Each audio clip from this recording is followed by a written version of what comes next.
नाशिक महानगरपालिकेच्या सिडको विभागीय कार्यालयातील घरपट्टी आणि पाणी विभागाचे सहाय्यक अधीक्षक मारुती भीमाजी डोंगरे यांना लाचलुचपत प्रतिबंधक विभागाच्या पथकाने रंगेहात अटक केली आहे। या कारवाईमुळे महानगरपालिका प्रशासनात मोठी खळबळ उडाली आहे।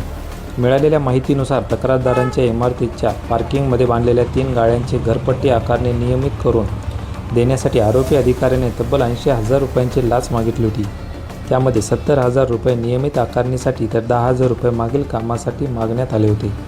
याबाबत तक्रारदाराने 4 ऑगस्ट 2026 रोजी लाचलुचपत प्रतिबंधक विभागाकडे तक्रार केली।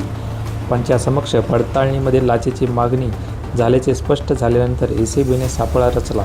तडजोडीनंतर आरोपीने 60,000 रुपये स्वीकारण्यास तयारी दर्शवली। त्यानुसार नाशिक महानगरपालिका सिडको विभागीय कार्यालयाच्या प्रवेशद्वाराजवळ तक्रारदाराकडून 60,000 रुपयांची लाच स्वीकारताच एसीबीच्या पथकाने आरोपीला रंगेहात पकडले।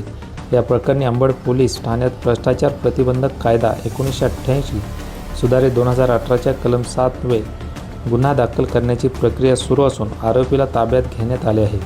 ही कारवाई पोलीस निरीक्षक रुपाली खांडवी यांच्या नेतृत्वाखाली पार पडली असून पुढील तपास पोलीस निरीक्षक सूर्यवंशी करत आहेत। या संपूर्ण कारवाईस पोलीस अधीक्षक भारत कांगडे, अप्पर पोलीस अधीक्षक प्रदीप मैराळे आणि अप्पर पोलीस अधीक्षक कविता फडतरे यांचे मार्गदर्शन लाभले।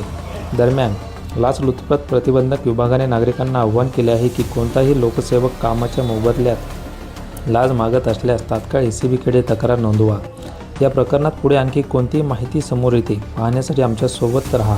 अशा ताज्या आणि विश्वासार्ह बातम्यांसाठी लोकप्रकाश चॅनलला सबस्क्राईब करा, व्हिडिओला लाईक करा आणि शेअर करायला विसरू नका।